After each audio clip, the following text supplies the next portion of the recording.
अभी अभी इसको एक करो ना, इसको अभी मैं लाइव दे रहा हूँ।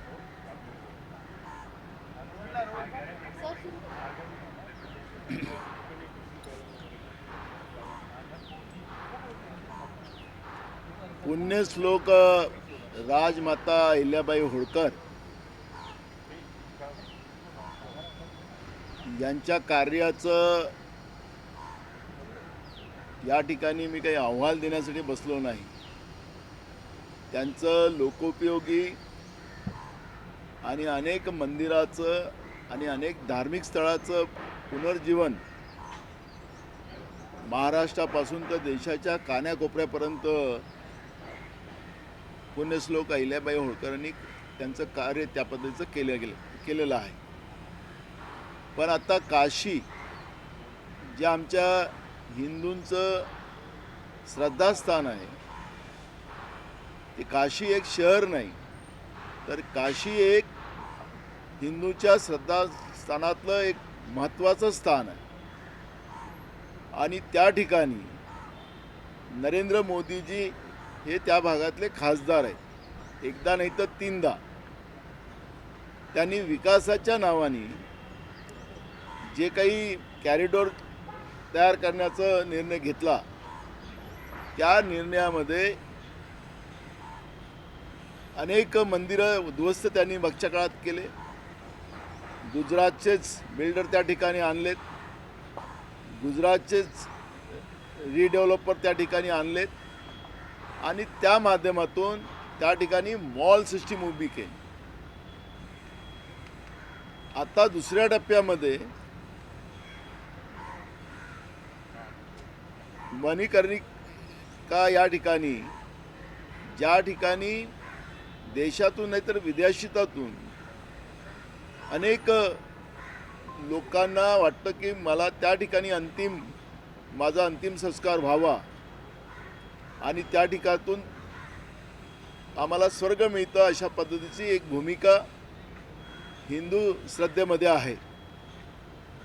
त्याही स्थळाला योगी आणि मोदी या दोघांनी हिंदूचा बुरखा जो घातलेला आहे, त्यांनी त्याही स्थळाला उद्ध्वस्त केलेला आहे. त्या ठिकाणी पुण्यश्लोक अहिल्यादेवी होळकरांचं मोठी प्रतिमा होती, ती प्रतिमा पण त्या ठिकाणी तोडली गेली आणि पुण्यश्लोक अहिल्याबाई माता होळकरांच्या परिवारातल्या लोकांनी तिथल्या राज्य सरकारला पत्र दिलं, पण ते ऐकलं गेलं नाही. आणि या माध्यमातून आमच्या भावना दुखवल्या गेलेल्या आहेत, समस्त हिंदू समाजाच्या भावना दुखवल्या गेलेल्या आहेत, समस्त धनगर समाजाच्या भावना दुखवल्या गेलेल्या आहेत. आणि मी परवा उत्तर प्रदेशचे मुख्यमंत्री योगी आदित्यनाथ जी यांचं प्रेस ऐकत होतो, ते म्हणत होते की असं कुठलंही कार्य त्या ठिकाणी झालेलं नाही, AIच्या माध्यमातून त्या ठिकाणी चुकीचं फुटेजेस पाठवले जातात, अशा पद्धतीचं योगी आदित्यनाथजी सांगतात आहेत. पण वस्तुस्थिती त्या ठिकाणी म्हणजे स्वतः होळकर परिवारातली लोक त्या ठिकाणी गेलेत, तिथली परिस्थिती पाहिली, त्यांनी तिथल्या राज्य सरकारला पत्र दिलं आणि तरीसुद्धा योगी आदित्यनाथजी खोटे बोलतात आहेत. म्हणजे आता संताचा बुरखा घातलेला व्यक्तीसुद्धा खोटं बोलत आहे, अशा पद्धतीचं चित्र आहे. आणि म्हणून मी महाराष्ट्रातून उद्या काशीला जातो आहे. मी अहिल्याबाई होळकरांच्या महाराष्ट्रातून जातो आहे आणि त्या ठिकाणातली वस्तुस्थिती बघून मी आणि ज्या पद्धतीनं त्या ठिकाणी राजमाता अहिल्याबाई होळकरांचे प्रतिमेचं उद्ध्वस्त करण्याचं काम केलं गेलेलं आहे, हिंदूच्या भावना दुखवल्या गेलेल्या आहेत, या सगळ्या भूमिकेला त्या ठिकाणी जाऊन आम्ही त्या ठिकाणी सरकारचा, योगी सरकारचा आणि मोदी सरकारचा निषेध करण्याचा आम्ही संकल्प घेतलेला आहे. उद्या मी सकाळी त्या ठिकाणी जाणार आहे आणि त्यासाठी मी आपल्या समोर आलेलो आहे. पहले ये चीज हिंदी में बोल दीजिए ना।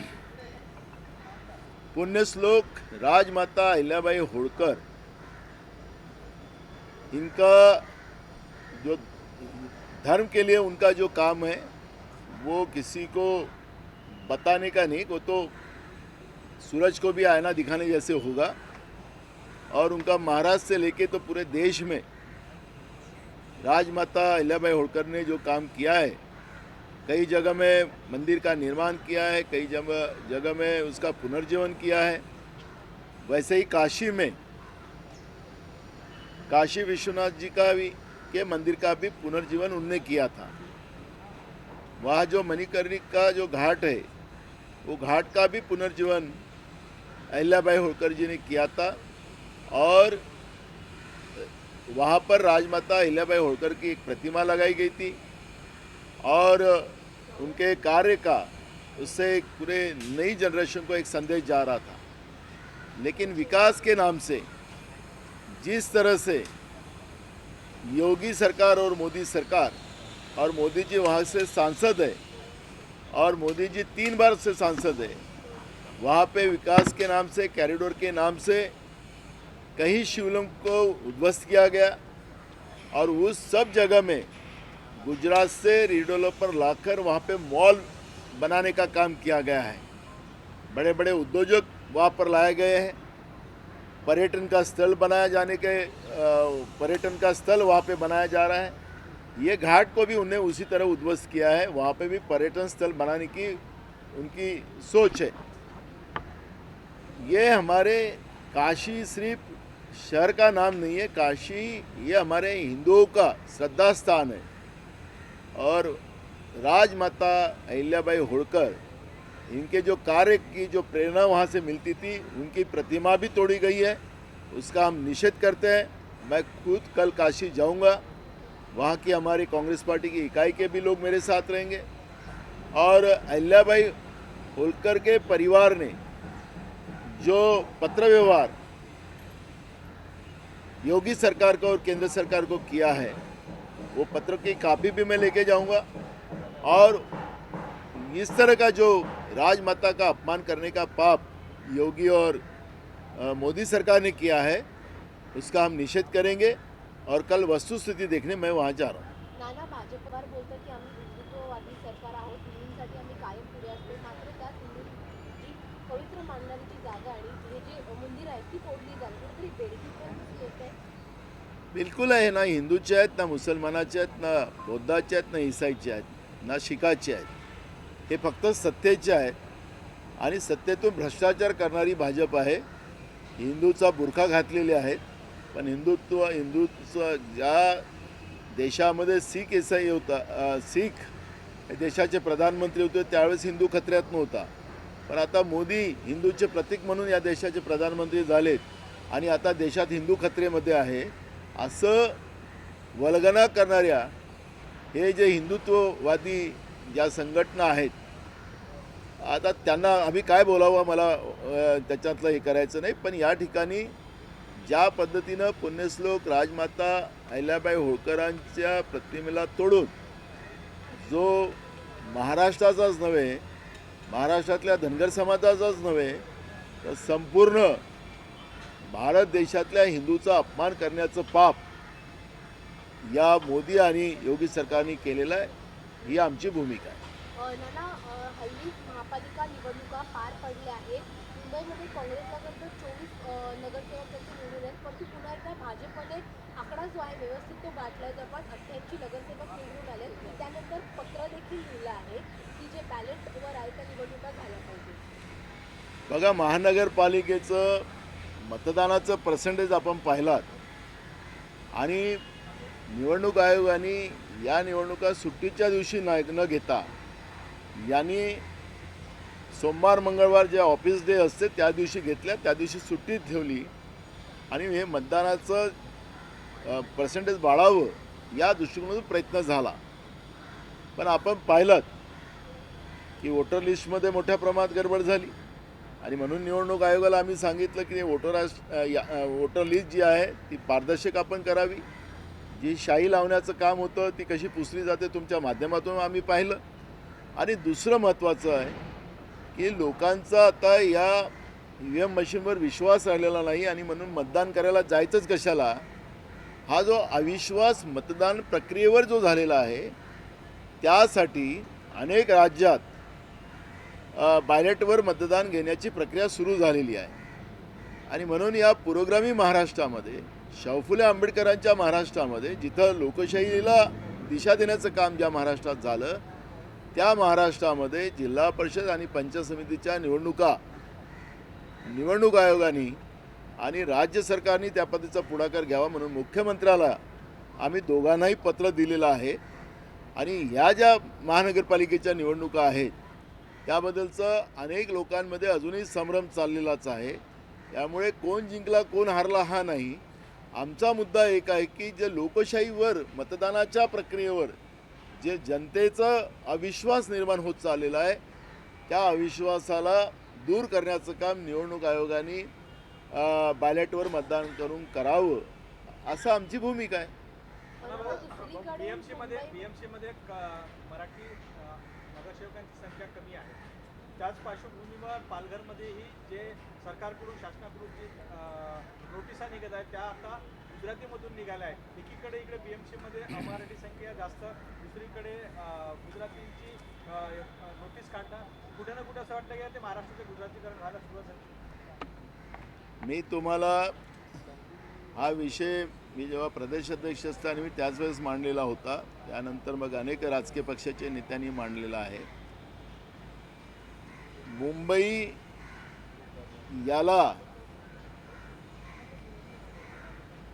या शहरालाच महाराष्ट्रापासून वेगळं करण्याचं काम दिल्लीमध्ये बसलेल्या सरकारने सुरू केलेलं आहे. हे शहर उद्याच्या काळात हे केंद्रशासित झालं तर हे नाविन्य ठरणार नाही. त्या पद्धतीचा घाट केंद्र सरकारने रचलेला आहे. आर्टिकल 3 प्रमाणे केंद्र सरकारला त्याचे अधिकार आहेत. आता महानगरपालिका आपल्या ताब्यात घेऊन त्या पद्धतीचं एक व्यवस्था मुंबईला महाराष्ट्रामधून वेगळं करण्याचं काम त्यांनी सुरू केलेलं आहे. आणि मी हे सांगतो, आरोप नाही आहे, ही वस्तुस्थिती येणाऱ्या दिवसात आपल्याला पाहायला मिळणार आहे. राहिलं पालघरमध्ये, ते गुजराती प्रेम आपल्याला या ठिकाणी पाहायला मिळते. राज्यातलं सरकार हे गुजरात धार्जनी आहे हे आम्ही कालपर्यंत सांगत होतो. आता त्याची वस्तुस्थिती आपल्याला पाहायला मिळते आहे की आमच्या पालघर जिल्ह्यात ज्या पद्धतीनं शेतकऱ्यांना गुजराती भाषेमध्ये नोटीस दिल्या जातात आहेत, याचाच अर्थ एकीकडे मराठी भाषेला अविभाज्य दर्जा देणं आणि एकीकडे मराठीचा अपमान करण्याचं पाप केंद्र आणि राज्य सरकार करताना आपण पाहतो आहे. आणि म्हणून या निमित्तानं मराठी भाषिकांनाच उद्ध्वस्त करण्याचं पाप हे महाराष्ट्रातलं आणि केंद्रातलं सरकार करते आहे. त्याचंच आपल्याला दर्शन आत्ता पालघर जिल्ह्यामध्ये होते आहे. नाना, मुंबईमध्ये आता बिहार भवन सुरू होणार आहे. जेव्हा तुमचं म्हणजे महाविकास आघाडीचं सरकार होतं तेव्हा मराठी भाषा भवन करण्यासाठी देखील तुम्ही पुढाकार घेतला होता, मात्र ते काही अजून झाले नाहीये. परंतु आता बिहार भवन मुंबईत सुरू होणार आहे. बघा, अनेक राज्यांचे भवन आपल्या मुंबई शहरामध्ये आपल्याला पाहायला मिळत आहे. मुंबई हे देशाची आर्थिक राजधानी आहे. मुंबईवर महाराष्ट्राचा तर अधिकार पूर्णच आहे, त्याला कोणी तोडू शकत नाही. पण जेव्हा हे देशाची आर्थिक राजधानी असताना या मुंबईमध्ये आणि महाराष्ट्रामध्ये उद्योग येण्याच्या दृष्टिकोनातून आणि या राज्यामध्ये मोठ्या प्रमाणात लागत लागली पाहिजे आणि उद्योगाला त्या पद्धतीची दिशा मिळाली पाहिजे, हा दृष्टिकोन ठेवून या मुंबई शहरामध्ये अनेक राज्यांचे भवन इथं आहेत. हे काही नवीन पहिल्यांदा बिहार राज्याचं बनतं हे नाही, हे पहिल्यांदा काही असं काही होत आहे असं तर आपल्याला म्हणता येणार नाही. पण हे जे नकली प्रेम महाराष्ट्रावर दाखवण्याचं काम महाराष्ट्रातले राज्यकर्ते करतात आणि त्याचा परिणाम अनेक राज्यात आणि आपण जे धर्माच्या नावाने जे तेढ निर्माण करणारी व्यवस्था राज्यकर्त्यामध्ये बसलेली आहे त्याचे परिणाम जागतिक पातळीवरही आपल्याला पाहायला मिळते. म्हणजे एकीकडे शाहरुख खाननी पश्चिम बंगालचा खेळाडू म्हणजे बांगलादेशातला खेळाडू त्याला आपल्या टीममध्ये घेतलं तर त्याचा आपल्या देशातल्या राज्यकर्त्याच्याच माध्यमातून विरोध झाला आणि त्याच देशाच्या पळकुट्या प्रधानमंत्री त्याला संरक्षण देण्याचं काम नरेंद्र मोदी करतात आहेत. आज तिथल्या हिंदूवर रोज अत्याचार होते आहेत. आता त्या हिंदूवर अत्याचार होत आहे तर हे काय चाललेत का आता ज्यांनी धर्मावर प्रेम दाखवून तिथं तेढ निर्माण करतात आहे जागतिक पातळीवर ज्या पद्धतीनं आज आपल्या देशातले त्यांना माहिती नसेल म्हणून मी सांगतो की 10 कोटी भारतीय आज जगाच्या अनेक भागामध्ये आहेत आणि या पद्धतीनं जो तेढ धार्मिक निर्माण करून जागतिक पातळीवर जो मेसेज देण्याचं काम केलं जाते त्यामुळे 10 कोटी लोकांचा जीव धोक्यात जागतिक पातळीवर आपल्याला पाहायला मिळते. आणि म्हणून राज्यकर्त्यांना आमची विनंती आहे की आमच्या देशाची संविधान आमच्या देशात संविधान जो आहे तो संविधान सर्वधर्म समभावाचा आहे आणि त्यामुळे या पद्धतीनं धार्मिक तेढ निर्माण करून स्वतःची राजकीय पोळी तुम्ही शेकू शकता. पण जागतिक पातळीवर जे आमचे बघ तिथं हिंदू पण आहेत जागतिक पातळीवर त्यांची अवस्था काय होते आहे म्हणजे एकीकडे देशामध्ये हिंदूवर अन्याय झालेत, शेतकरी रोज आत्महत्या करतात आहेत, बेरोजगार आत्महत्या करतात आहेत तर ते हिंदूच आहेत तर ते रोज आत्महत्या केलं तर चालतात. पण या पद्धतीचं वेगळं जे प्रेम दाखवायचं आणि आपली राजकीय पोळी शेकायची हे या देशात चालणार नाही, या राज्यात चालणार नाही. पुन्हा एकदा हॉटेल पॉलिटिक्स पाहायला मिळत आहे. एकनाथ शिंदे यांनी आपल्या नगरसेवकांना म्हणजे आता तर सोडलंय परंतु 3 दिवस हॉटेलमध्ये ठेवलं होतं. भीती आहे का एकनाथ शिंदेंना? अजून तर तुम्हाला आम्ही मागेच सांगितलं होतं की अजित पवार आणि एकनाथ शिंदे यांचा गेम भाजप करणार हे मागेच सांगितलं होतं. अजून खूप खेळ आहे. आता तुम्ही लोक अजून जवळ आता काही जास्त दिवस नाही आहे. हे तुम्हाला येत्या आठवड्यातच हे सगळं खेळ चालला जाईल. आता आपल्या राज्याचे मुख्यमंत्री दाऊसमध्ये आहेत. आता किती आपल्या राज्यातले उद्योगपती तिकडे गेले आणि त्यांना तिकडे आणणार मग ते त्याचं चालला खेळ. उद्योग तर येत त्यांचे नगरसेवक तुमच्याकडे येण्यासाठी काही प्रयत्न काय तर मी सांगत आहे. पण दिल्लीवरून मुख्यमंत्र्याला आदेश चाललेला आहे की मुंबईचा महापौर भाजपच होणार आहे आणि त्याच्यामध्ये कोणाचं ऐकलं जाणार वगैरे. आता मी तुमच्या पेपर आणि माध्यमात ऐकतो आहे. पण अजून मोठे गेम होणार आहेत महाराष्ट्राच्या राजकारणामध्ये. येत्या 8 दिवसात खूप उलटफेर होणार आहेत आणि मी तुम्हाला अजून सांगतो आहे की महाराष्ट्रातल्या जनतेला काँग्रेसची सत्ता पाहिजे अशा पद्धतीचं वातावरण आहे. फक्त यांनी बॅलेटवर मतदान घ्यावं, बाकीचं मग तुम्हाला लोक बरोबर करणार. शिवसेना आणि भाजपने एकत्र निवडणूक लढवली मात्र आता शिवसेनेचे जे पराभूत उमेदवार आहेत मसादार सरवणकर यांचे सुपुत्र समाधान सरवणकर त्यांनी थेट भाजपवरच आरोप केला की त्यांनी आम्हाला हरवलं. पण ते चालणार आहे ना. मी तर पहिले सांगितलंच ना की शिंदे आणि अजित पवार यांचा गेम भाजप करेल आणि केला. जे पिंपरी चिंचवड पुणे अजित पवारांचं आणि पवारसाहेबांची मालकी होती आता कोणाजवळ आहे. त्याच्यामुळे आणि इकडे पण ठाणेपासून नवी मुंबईपासून सगळे तसंच झालेलं आहे. त्याच्यामुळे भाजप काय करणार होतं मी पहिलेच सांगितलं. त्याच्यामुळे अजून खेळ आहे समोर. अजून 8 दिवस थांबा. महाराष्ट्रात मोठ्या घडामोडी राजकीय घडणार आहेत. बिलकुल तुम्ही थोडे दिवस थांबा. अजून खेळ खूप आहे. नाना आपल्याच पक्षातून खरं तर वाद समोर येते. वारंवार पाहतो वर्षा गायकवाड असेल भाई जगताप असेल एकमेकांवर आरोप प्रत्यारोप करतायत. विजय होऊन देखील आता मागणी होते वर्षा गायकवाड यांच्या राजीनामे. एक बघा मला असं वाटतं की जाहीरपणे वक्तव्य करण्यापेक्षा पक्षाच्या मिटिंगमध्ये सगळ्यांनी आपलं मत मांडण्याचा अधिकार आहे. आमच्या काँग्रेसमध्ये फ्रीडम आहे. फ्रीडमचा अर्थ पार्टी मिटिंगमध्ये बोलण्याचा अधिकार आहे. बाहेर वक्तव्य या पद्धतीचं कोणीही करू नये असं आमचं मत. मुंबई महानगरपालिकेच्या दृष्टिकोनातून एक प्रश्न आहे की की सध्या वंचित आणि आपली युती होती. वंचितने 16 जागांवरती आपला एकही उमेदवार दिला नाही. त्याचबरोबर काँग्रेसचाही उमेदवार नव्हता. तर या भूमिकेबाबत काय सांगा? ही गंभीर बाब आहे. जेव्हा पक्षाची मीटिंग होईल या विषयावरची सगळी चर्चा होईल, त्याच्यामध्ये आम्ही चर्चा करू. हे पक्षाच्या राजकीय जे दिशा आम्हाला भविष्यात ठरवायची आहे त्याच्यामध्ये या सगळ्या विषयावरचा आढावा आम्ही घेऊ. आत्ता हे अलायन्स झालेलं होतं, का उभं नाही झालं, काय नाही, त्याच्यावरची चर्चा आत्ता करण्याचं काही कारण नाही. नवीन अध्यक्ष झाले आहेत. वंचित बहुजन आघाडी बीजेपीचे नवीन राष्ट्रीय अध्यक्ष झालेले आहेत आणि महाराष्ट्रातले बरेचसे आमदार आज दिल्लीमध्ये आहेत.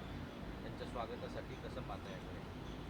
नवीन आणि नवीन नितीन नवीन आणि ते सांगतो, नवीन आणि नवीन राष्ट्रीय अध्यक्ष भारतीय जनता पार्टी झाले, त्याला आमच्या शुभेच्छाच आहे. पण नड्डांनी जसं संघाची आम्हाला गरज नाही असं सांगितलं होतं, आता नवीननी त्याच्यावर नवीन अध्यक्षांनी आपली प्रतिक्रिया व्यक्त करावी एवढंच आमची अपेक्षा. नाही नाना, मुद्दा असा आहे त्याच्यामध्ये 52 वय वर्ष असलेले नितीन गडकरी तेव्हा अध्यक्ष झाले होते जेव्हा तुम्ही खासदार होता तेव्हा. आता 45 वय वर्ष झालं आहे भाजपाचं, तर तेव्हा 45 वर्षीय अध्यक्ष झाला आहे नितीन नवीन. आता प्रधानमंत्री पण तसंच नवीन आपल्या राष्ट्रीय अध्यक्षासारखा तरुण करावा असं भाजपला काही तशा पद्धतीची सद्बुद्धी यावं अशी अपेक्षा. 29 मध्ये कार्यक्रम आहे का? मी काय म्हटलं तुम्हाला सांगितलं, आत्ताच करावं ना. जसं नड्डा होते, नड्डांना काढून तरुण राष्ट्रीय अध्यक्ष केला, तसं आता बदलून तरुण प्रधानमंत्री करावं अशा सदिच्छा. तुमचे मित्र मुख्यमंत्री देवेंद्र फडणवीस जावई दौऱ्यावरती आहेत, मोठे करार होत आहेत तिथं. त्यांचं स्वागत जवळपास प्रधानमंत्र्यांचं जसं स्वागत होतं तसं पद्धतीनं त्यांचं स्वागत झालेलं आहे. कसं बघताय? मला असं वाटतं की इव्हेंट आम्ही खूप पाहिलेले आहेत भाजपच्या आणि या महायुतीच्या सरकारमध्ये. त्याची प्रॉपर अंमलबजावणी व्हावी. म्हणजे शिंदेंनी पण खूप सारे लाखो करोड रुपयाचे या ठिकाणी उद्योग आणलेले होते. मग आमचा प्रश्न असा आहे की मग बेरोजगारी महाराष्ट्रात का वाढली, त्याचं उत्तर त्यांनी द्यावं. उद्योग लागले असते तर तुम्हाला महाराष्ट्र हा बेरोजगाराचा महाराष्ट्र म्हणून ओळखला गेला नसता. म्हणून मला असं वाटतं की जेव्हा येतील ते देशात आपल्या दाऊसमधून थंड हवेतून तिथून जेव्हा येतील तर थंड डोक्याने वस्तुस्थिती त्या ठिकाणी मांडावी. पहिलेच राज्य कर्जामध्ये डुबलेलं आहे, 10 लाख कोटीच्या वर. कर्मचाऱ्याचे पगारही आम्ही ओव्हरड्राफ्ट करून देतो आहे, त्यामुळे कर्मचाऱ्यांचे पगारासाठी पैसा नाही, विकासासाठी पैसा नाही. पण दाऊसमध्ये जाऊन कोट्यावधी रुपये खर्च, कोट्यावधी, हलका खर्च नाही होत. म्हणजे शिंदेंचाही आपण त्यावेळेचा खर्च पाहिला किती मोठा खर्च होता तो. त्यामुळे कोट्यावधी रुपये जे खर्च करून जेव्हा येतील जनतेचे, त्यावेळेस महाराष्ट्रामध्ये मोठ्या प्रमाणात उद्योग यावे हीच अपेक्षा आमची. सत्कार आणि इव्हेंट याच्यावर आमचं लक्ष नाही, कारण की जनतेच्या पैशाची लूट करणं प्रधानमंत्री असतील की मुख्यमंत्री असतील ते करतातच आहेत. त्यामुळे आम्हाला त्याच्यामध्ये जास्त जायचं नाही, पण त्या पैशाचा उपयोग या ठिकाणी प्रॉपर व्हावा आणि मोठ्या प्रमाणात उद्योग यावेत ही अपेक्षा आमची आहे. एक दावा केला संजय राऊत यांनी, ते म्हणतात की एकनाथ शिंदे यांना महायुतीमध्ये ठेवायचं की नाही याबाबत दिल्लीमध्ये चिंतन बैठका सुरू आहे. हा दावा किती सार्थ वाटतो? काय संजय राऊत दिल्लीत खासदार आहेत, त्याच्यामुळे त्यांना खूप सारं माहिती असेल. तिथं भाजपचं चिंतन काय चाललेलं असेल त्यांना जास्त माहीत असेल. पण मी तुम्हाला मगाशी सांगितलं की येत्या 8-10 दिवस या 2-4-8 दिवसात मोठ्या घडामोडी महाराष्ट्राच्या राजकारणात पाहायला मिळतील असं आम्हाला वाटतं आहे. कारण की जे खलबत्ते चाललेले आहेत सत्ता पक्षामध्ये, त्यामुळे ते खलबत्ते किती दाऊसून आल्यावरून आताकडे दाऊसवरून सगळं चक्र चाललेलं आहे. तर त्यामुळे दाऊस आणि दिल्ली, आणि या 2 ठिकाणी जे चाललेले आहेत मध्ये, तर त्याच्यामध्ये काय खेळ आता येऊन मुंबईमध्ये काय होणार तर त्यामध्ये आपल्याला येईल, कळेल त्याच्यावर. अभी प्रधानमंत्री का